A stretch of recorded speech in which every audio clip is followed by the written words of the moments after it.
Hi. Is anybody still here? So yeah, I'll give an explanation, but I don't know who's going to be here to hear it. Hey, anybody that is here, hi. I'm sorry. So we're going through a bit of a crisis with our living situation. So to call it stressful doesn't even come close. And during which my husband had jury duty, lucky him, so he can be all distracted. So I was going downtown to pick him up from the courthouse so that we could go have lunch with someone who is willing to help us with our situation. And we have been completely without advocates in just a totally irrational, insane situation that could result in us having to move. It would be a just enormous financial loss, but God has a plan, and so we're living in the gap. We're in this liminal space of not knowing what's going on, and so we were supposed to be having a meeting with somebody that could help us out with this whole situation. And so um, it happens to be my ex-husband, my first marriage, and we're good friends, and we just kind of went on and on and on until I finally got this text from Jeannie, and I was like, oh my God, I totally spaced that out. So anyway, Leo. We're in the sign of Leo. Hi, Denise. And Jeannie said that she had something to say about the energy of going retrograde in Leo. God, I just feel like my hair looks so idiotic. Anyway, and I thought it was a very strange thing that Mercury is in Leo, but it's retrograde. And so what does that look like? Well, it looks like me because I'm a Leo and I was born with Mercury in retrograde. So I think maybe it makes us like want to roar, come out like a lion and roar, that Mercury in Leo. It's very friendly and gregarious and that kind of thing, like really wants to connect, kind of an inner child energy. Um, and that's kind of the thing that's been coming forward for me is the energy of Leo is to just like really, really be yourself. And if you're a Leo in the card system, you're a double version of what you are. You're a double portion. Like your planetary ruling card is your birth card. So it's like you're a double six of clubs or, whatever it is. So I think Leo is like the unadulterated, pun intended, the unadulterated version of you, the childlike version of you, the like I can't help it, I'm a whatever. This is just kind of how I show up in the world. So maybe it's a time and a season when we can give ourselves more permission to just be exactly who and what we are. So I've been thinking that this oh, thank you, Denise. um, I'm thinking that this Mercury retrograde is like we want to roar our truth and come out and say what needs to be said, but I think the retrograde puts an energy into it that's like, you got to be sure about this, really cogitate about it. Sometimes we're speaking out of a place of pain or wound, and we've had to go back in. The retrograde gives us time to go in and kind of sort through what it is we actually need to say. And the most important questions I think we can ask is, what do I want? What do I need? What do I believe? And that can give us clarity about where we're going, because if we're only saying what we don't want and what we don't like, well, that's important, that's substantive, but it's much easier to build than to just come together and tear down. That's important, but unless we're building, there's just like nowhere to go. There's no way to move forward. So I'm wondering, have you guys been having difficult conversations with people? How has this retrograde been showing up for you, and how does being yourself, just being yourself, facilitate the Mercury Leo conversation? I have a story for you. Okay, thank you, Denise. And remind me what your card is. So I have a story of this thing that happened the day we went into Leo, if that was the 21st. Okay, so without trying to put too much energy into this, we're living on somebody. You've been tongue fighting with everyone. Wow. And what do you mean by tongue fighting in particular? Yeah, and tell me what your card is again, Denise. Um, the situation, like we have needed to talk to the land hosts. So we're living on this old 100-year-old 5-acre farm property. It's just paradise. I'm just looking out and I see field and trees and mountains. And I see the pergola that we built, and I don't see any other buildings. It's just kind of it's a miracle that we're here. So we're living in this old, gutted out 1980 mobile home trailer, and we remodeled it, and it's just amazing. This is my mother's bookcase that you see all the time. She was a great reader and lover of books. But anyway, the man of the couple has been descending into dementia. And Stuart has helped him a lot with his business and holding his hand. And we have kind of been caretakers of this property and dealing with whatever happens. And it's just we never had a lease agreement because it was this handshake, mutual support relationship that was just beautiful. And it was going on for 3 years. As crazy as this is, it never occurred to us that we would need to have anything in writing. Well, because they've pushed out all of the making us legal on this property, pulling all the permits, doing all the inspections, because he pushed that down the road so far, and now we know it's partly his dementia. It turned into a crisis. We intervened and we stopped the crisis. We put out the fire. Stuart is incredibly capable. And then the female partner, finally came up to speed on everything that was happening, and she had to learn that my partner has dementia and I have to face it because I've been in denial for a long time. And the little house on this property, the 120-some-year-old house, needs septic repair because it's very, very, very bad. It's never been replaced. It had Bakelite ceramic pipes, which Alexander Graham Bell used. It needs to be addressed, and she has to deal with the like, oh my God, everything is now up to me. So her name is now on the title, and she decided that we were the problem. Yes, it's totally irrational. She's 12 years old emotionally, and she has way too much on her plate to be able to deal with it. And she's decided we're the problem, and we have to go, and we have 4 months. We have to figure out how to move the trailer off, where to put it. It's all just like, oh my God.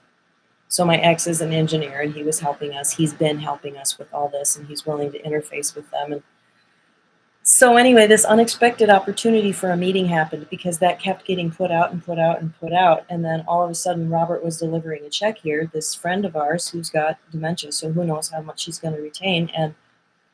And the spirit said to me, an angry woman voice will go to his limbic brain. So that's not a bad thing.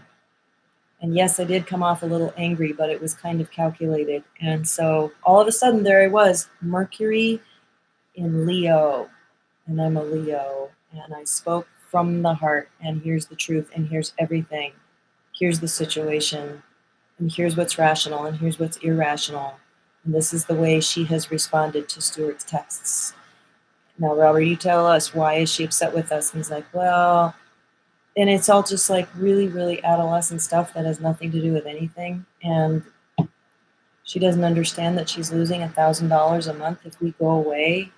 We pay a lot to be here monthly, way more than we'd pay in a stupid, ugly trailer park, but it's worth it. So we're going through this crisis, and the hundreds of speeches, that's the retrograde that I've been making in my head, and then all of a sudden there I was. And interestingly, Jesus said, you got to go into the lion's den. You can't circumvent this spiritually this isn't just like, oh, it'll all be okay because God has a plan. It's like, no, you have to walk through it one day at a time. And Jesus is like, come into the lion's den. It'll be great. And now I'm thinking lion's den and Leo. And that was the lion's den. And I became the lion that was roaring. And he got it, at least in that moment, he got it. And it seemed like if it were up to him, things would go our way and he would rein her in. And we have no idea what's going on now. No communication, no nothing. So that's my story. That's my story. That's what I've been going through. More mental battling in very childish ways, childish communications. Sharon, hi, you're a 6 of diamonds. All right.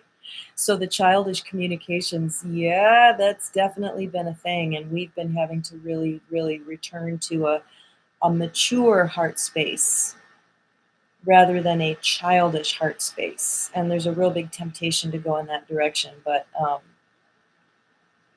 we know that that's completely counterproductive. We can't meet her there. We have to rise above.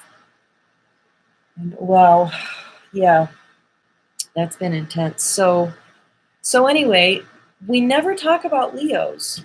And to be honest, I wasn't sure what to say. I mean, because other than the fact that I am a semi-fixed card, so I've got that 9 of hearts I can look at as another card, which does and doesn't work for me sometimes. And I'm a 7 of diamonds, 7 of diamonds.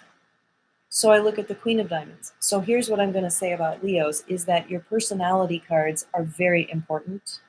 And maybe during the season of Leo, maybe our personality cards come into it more. You know, maybe there's this layered effect. I was starting to think about that. And I was like, well, is there a sun line? Because we have the Mercury line, the Venus line, etc. We don't have a moon line. We don't have a sun line. But is the crown line the sun? Because when we're in the crown, when our card is moving around and it sits, suddenly there's this visibility thing. And Robert Camp does call the 8 of diamonds the sun card. It's the sun position, the pinnacle. So is being a Leo about being visible? Is it about being out front and being visible and being your authentic inner child self? Taking things lightly, performing, amusing, being endearing, coming from a heart space. Yes, and how are we relating to our, like, how much do you look at that? How much do you look at, if you're a diamond female, how much do you look at the Queen of Diamonds and her impact? What do other people say about you as a woman? Or if you're a male club, what do people say about you as a man or as a jack, for example? How do you conduct yourself? How do you think? How do things generally unfold for you in these larger relationship contexts? So, I don't know. I don't know what else to say about Leo. So let's throw some cards, and I will throw cards for you. And let's go to the Q&A part of this, because honestly, I don't know what else to say. I think Leos are like Homer Simpson. Why do we love Homer Simpson? Does he have any redeeming qualities? Is he a good father? Not really. Is he a good husband? No, it sucks. Do we admire his work ethic? No. Is he honest? No. Does he produce something? Not really. Does he have hidden skills, talents, and hobbies? No. Is he unselfish and service-oriented? No. Why do we love him? Because he's Homer. Because he just is who he is. Because he can't help it. He's just being who he is. And maybe he makes us feel better. Maybe he's the poster child for the small, selfish, kind of closed in, I don't know if I can do it. So maybe that's why we love Leos, is because there's just sort of this innocent, they are what they are who they are. And that's not to say that there are a lot of Leos who are really obnoxious, because I remember hearing at times people being like, a Leo, oh my God, a Leo, like she's all about her hair. And as a Leo, I am all about my hair. And I am very much about like appearance, and like when a lion walks into the room, the Leo is just like, it's a presentation, and there's kind of a, oh look at me kind of thing. And yeah, so that there is definitely, that's the visibility part of it. And I found myself judging people on the basis of appearance. And then one time it occurred to me, you do that because that's how you judge yourself. That's how you're expecting to be judged immediately, is on appearance. And so you have a tendency to go there first and be like, oh, that person should really correct this thing about their appearance. They would feel so much better. I would feel better. And like maybe they just don't care, you know?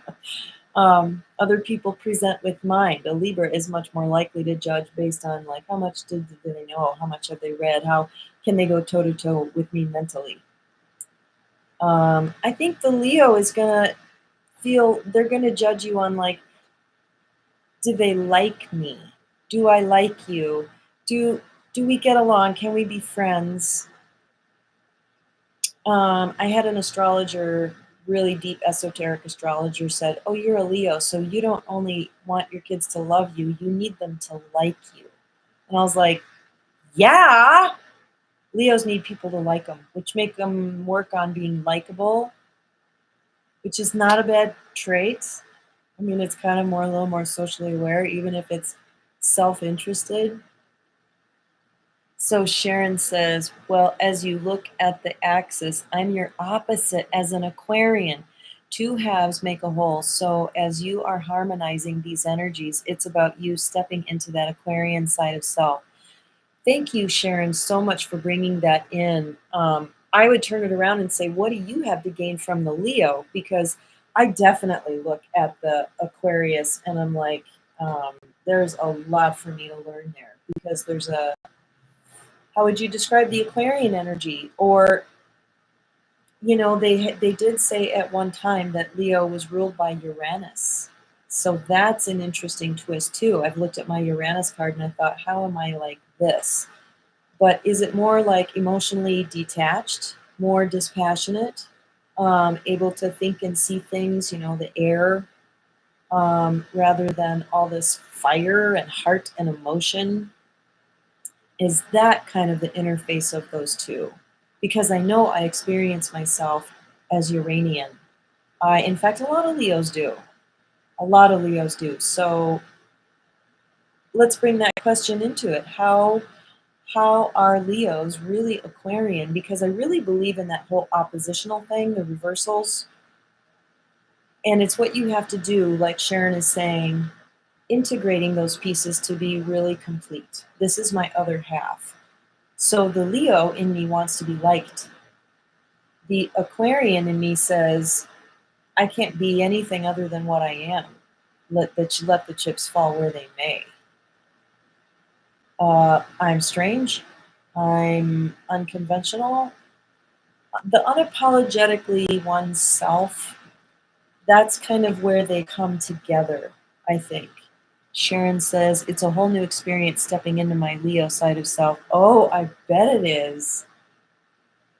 Well, especially as a spade, because I think of Leos as being more childlike and playful and fun. And it's like, can you get in that lighter side?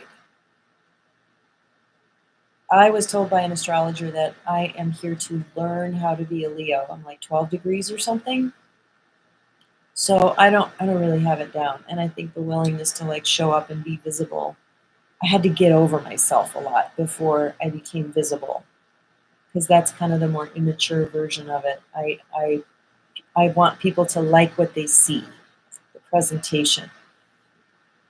I'm trying not to be as serious. Oh, that's hard, isn't it? Right? That I'm trying to. I'm really trying. And you know, scrolling Instagram with the funny animal videos definitely helps. I'm trying to, you know, extract myself from everything regarding my phone. But Grumpy, well, hello. Very nice to see you. All fixed signs are very visible when entering a room. Oh, fixed. But is Leo cardinal? And Aquarius is fixed. So there's Leo included. Is Leo fixed? So it's like the beginning, middle, and end of the season that they're in, right? Cardinal, cardinal, fixed and mutable. How does it go? I had that figured out at one point. I don't study those aspects, but yeah, the fixed thing is definitely, I'm not gonna change. And that's not much, and that's difficult for oneself to deal with. I have to come to acceptance more of myself rather than figure out how to adapt. Leo, Aquarius, Scorpio, and Taurus are fixed. Thank you. If they are not observable, they demand it. Wow. Right. And so that can be positive or negative, right? It can be the thorn in someone's flesh. It can be the irritant that has to be dealt with.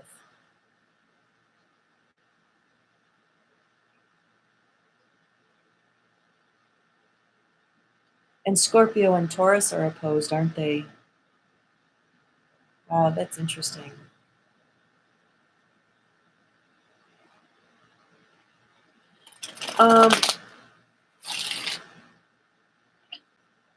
So let's throw some cards, kind of in answer to the question, what are some of the tasks that we here watching this and in the future will be dealing with? What are some of the developmental issues we'll be dealing with and situations based on the retrograde going on right now, Mercury retrograde. Oh, right, Leo is creativity. I always forget about that because I like to draw and like do that sort of thing, but I don't do it enough. I'm into my adult creations, but when I get in the inner child creativity, it's just so nourishing. It's incredibly nourishing. Why do you say that, Grumpy? And I'm guessing you're referring to him saying if they are not observable, they demand it. Right. They demand to be seen. They must be felt. Well, the Scorpios, I experience that way. I don't know enough Aquarians to draw a conclusion. Taurus are definitely that way. Leos, yeah, I think they all have a different motivation, and what they want to be observed is very different. The Taurus, it's like their will, isn't it? Like I will, and I have, and there's this like they want to be in control, kind of. Um, Scorpios, what do they want? Do they want to be respected for their power? They want to be noticed, especially for their creativity. You know, it's true. Leos, well, maybe this is true of everybody because, like, whenever, I don't know, it's self actualization, right? You make something, you want someone to see it and appreciate it. Or is that kind of a Leo thing? Or do they bring a certain quality to it that's like, oh, isn't this glorious? And they just kind of want everyone to sit there and admire it just for a little too long. Like, isn't this a big deal? This is such a big deal. Oh, and I recently learned, this is interesting. We don't know my husband's birth time. And so I was working with Mia, my astrologer, and she asked all these really incisive questions. And I always thought he was Leo rising. And I think she came to the conclusion that he's Aquarius rising. And now I'm putting it together. I'm like, oh, they're similar. That's why I thought he was Leo rising, or maybe he's my complement to my Leo energy. I don't know. It's interesting. Scorpio would want to be in control. Taurus, just who they are and what they offered of value to you. They want to be of value. That's interesting. Grumpy represents the mature ego, which tends towards maturation. Yes, Leo represents the ego, the mature ego, which tends towards maturation. Denise says Leo Leos want to be celebrated and admired. They do. They want to be celebrated, adored, admired. There's like, it's not just the celebrity and the glitz and like, tell me I'm beautiful. It's more like, I want to be loved. I want to be adored. It's like this inner child. That's what's true for me. Like the whole, oh, she's so beautiful and fabulous and amazing. I always feel like I'm not that person. If I get that kind of praise, it goes sideways. But if they say, oh, she's so precious, you really feel seen when you're with her. I feel loved. I feel emotionally safe. She's so cute. She's adorable. That's what I want. And I don't know if that's particular for me, but it's more like that's what the child wants. And I think that a lot of Leos, God, and I wish Ronnie were here so he could talk about the Leo King. I think a lot of Leos want that, and they may or may not know it, that that's what they want, is more like the comfort. Aquarius want to be seen but not loudly. That's the one Aquarius I'm thinking of that's very true. Their problem is they come on a little strong like the sun in the middle of the day. That's a really good analogy. Yes, and that is so true. I definitely, and let me tell you, 3 planets in Cancer and Virgo rising, and then the sun in the middle, and I'm supposed to be like unashamed. And so I showed up hangovers. I said that thing, I was really passionate, I shared my heart. And if it's my husband, I don't have the hangover. Or if it's my kids, I don't. But if it's anyone outside that intimate circle and I raised my voice in any way, I'm like, oh, even if I got really excited about something I was talking about, sometimes even in these videos, I'll go away and just have this shame meltdown of like, oh, I came on too strong. And it's like, I don't know. Is there anything wrong with being the person that comes on really strong? I mean, they rub me the wrong way. I mean, my husband does that with people, and I'm like, dude, back off. I don't know. It's an interesting conversation. They're definitely want to be loved. I agree with that. Okay. Yeah. Yeah, because the heart. Leo rules the heart. And so I think it does come back to that. But it's the fire of emotion rather than the water. You know, Aquarius are accustomed to restrictions, unlike Leos who have access to all the power. You know, I do feel that with Aquarians, that there's more of a calculation going on and a strategy about how they want to show up. Like the guy that I called my spiritual teacher for, I don't know, maybe 10 years, Nine of Diamonds, had an enormous impact on me because I think he was the kind of leader that I was destined to become as a 9. I'm on a 9, and it's like, it's the inoffensive leader. It's the magnetic leader. My Leo is definitely much more, yelling about things, right? Whereas his approach was always like, he would hold his hand like this, and he'd be like, "That's all there is. This is all there is." And there was this meekness or gentleness. He definitely had a massive ego and misused it with the ladies, if you know what I mean. But his approach was more professorial and more calculated. That's just fascinating to think about. Accustomed to restrictions, I would say more capable of restricting the self. That's what I was getting from that. Oh, thank God, Sharon, the Aquarian, weighs in. I can feel that. Lions seem to have access to endless resources. Aquarius Leo axis is the creativity axis. Creativity would be the wellspring. It would represent a wellspring of creativity. And isn't it the water bearer pouring out? And it's just this infinite, and the sun, infinite source of energy.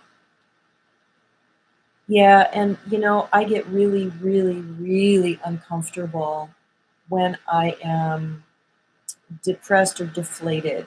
There's There's a voice somewhere in my head that says, I always have to be up, charging forward, and having lots of energy. And when I don't, I get really nervous. And all the water and the Virgo that I have do manage to say, well, maybe it's time for you just to be alone and cry right now. Maybe you just go dip your toe in the water and just, it's okay to be alone and not be dynamic. But yeah, when my fire goes low, I'm like, I get really nervous as a fire type. Grumpy says, Leo with power and a little more inexperienced. Yes. Aquarians with fewer resources but wiser. That's exactly how I feel with them. I feel like I'm with the adult in the room when I'm with an Aquarian. It's like, it's kind of like, just automatically, I'm like, sir, yes, sir. Like, I just feel like they can see things I can't see. And they don't make me, Capricorns make me nervous, but Aquarians don't make me nervous. They just make me want to slow down and pay attention. Yeah, they do. I don't feel threatened by them. I feel like if I just slow the hell down, I'm going to learn something. And I wonder what they feel about me. Never even thought about that because I've always felt like the child in the room. So can we talk about that? Leos are, they're this cluster that gather together and make each other feel safe and adored, but I think also possibly insular, because there's this feeling like I'm the child in the room and everyone else is a grown up, and there's shit that I just don't know. I'm just not going to be able to figure it out. I'm never going to be able to live in a way that comes up to the standards of all the adults in the room. I have felt that way my entire life, and the adult in me is finally like, well, maybe that's okay, you know. Oh, I want to know what you're saying yes to. Yeah, Sharon, elaborate. So they are people of a lot fewer words. So I'm here on the with the talking stick, but I want to hear what you have to say, Sharon, about all of that, like that whole reflective energy. So Jeannie is probably busy. I wonder though, she had something specific to say about this whole Mercury retrograde. Aquarians are the most, really? Why do we just naturally associate genius with Uranus and Aquarian? Is it because they pull stuff out of the ethers that is just not available to the masses? Oh, last thing that Grumpy said. Leo with power and a little more inexperienced, Aquarians with fewer resources but wiser. Yes. Okay. Okay. Grumpy, we're jonesing. We're liking what you're saying. Yeah, that makes sense. There's a genius. Because Leo is the fifth sign, let's talk about five. I know that I have this knowing. Yes. You know that you have it. I have to figure out that I have it and make peace with that and get the ego aligned with that knowledge. Get it in a relationship that's not going to throw it off. Because the ego is always going to be there, but I finally decided that my ego is just an unhealed part of me that just needs some reassurance. Because it doesn't know that it's okay. So I just have to not let it drive the bus. That pisses people off sometimes. It really does. Yes. Not me, because I know that I don't know. But see, then there can be this hierarchy that gets set up between a Leo and Aquarian, right? Which could be kind of toxic. I don't know of any offhand, other than the fact that my spiritual teacher, I put myself way, way, way, way below him. And I knew, like, I was in love with him too, and I knew that there was no way we could be on equal footing because I put myself down here.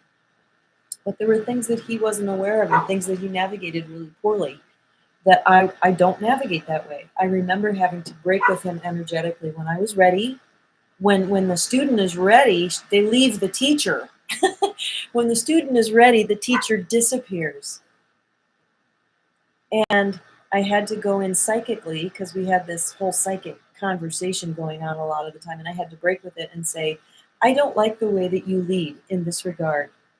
This is my values choice, and I'm going to lead this way. Okay, so the number 5, as well as, okay, 1, 2, 3, 4, 5, 6, 7, 8. So king, queen, jack, king, queen of diamonds is August. So diamonds, king, queen, jack, July, August, September. Summer, diamond. I don't know, I've always felt diamonds and Leos, like there's a really strong snatching energy there. But the 5, I was just going to say, is that sometimes I feel like I'm spinning around going, even in a physical location, I'll be like, where am I again? Where am I going? What am I doing? Oh my God, I need to get my phone because my husband he's on jury duty and he might need me to come get him. Shit. Out front and walking towards Eco Thrift 6 minutes ago. Well, guess who has to leave right now? Oh, shit, and I have to go now. God, I love you guys, and you waited for me. Damn it, and we're just getting spicy. We need to do this again tomorrow. I really love you guys. They express their creativity differently. The Aquarians. Ray, hey, just got back here. Wife is a king of diamond, but I'm a Leo rising. For Lions, the relationship with their father is very important. Well, Grumpy, I would say the mother is equally important because of the power of the lion, the lioness, the role that she plays. She gets the food. She's real, okay? She's the queen of diamonds that's like, I know what's going on here, okay? And I'm taking care of business. Whereas the king of diamonds is like, oh, I'm so wonderful and everything is easy. It's all working out okay, isn't it? Isn't it wonderful? I don't know. That's how I think of him. And then the Jack is over there. Jack of Diamonds is cracking jokes, but he knows what's going on too. Very savvy, but he's having a really good time. So I'm going to be interviewing my son, the Jack of Diamonds. He agreed to that. Now that I know how to do this, you guys can all come on the platform. And if you want me to interview you as the card you are, and we can riff like we did with Dayla, she and I are going to be doing all kinds of shit together. But in fact, she's regressing me tomorrow so that I can talk to the woman in this pair I was telling you about, the land hosts. I can talk to her on the astral and find out what's going on, to see if this is a closed door, see if there's anything I can do to help. I don't know. The father gives them an example for life. Yeah. I'm off tomorrow, so I'll be free to listen. Good. Grumpy. When they make decisions, they will put a lot of emphasis on their father as a role model. I wonder. Yeah, Ray, you've been talking about interviewing me. I want to interview you guys now. God, wouldn't that be fun? I would love it. 2 for the price of 1. And we can talk about relationships on that one. Do I put an emphasis on my father as a role model? I had a really good relationship with him, but I think I'm the only one that did, which is interesting in itself. You would love to be interviewed as the 6 of Spades. Yay! Oh, I'm so excited. Okay, well, let's see how to get in touch with me. I'm going to put my phone number. Is that really stupid? Or, okay,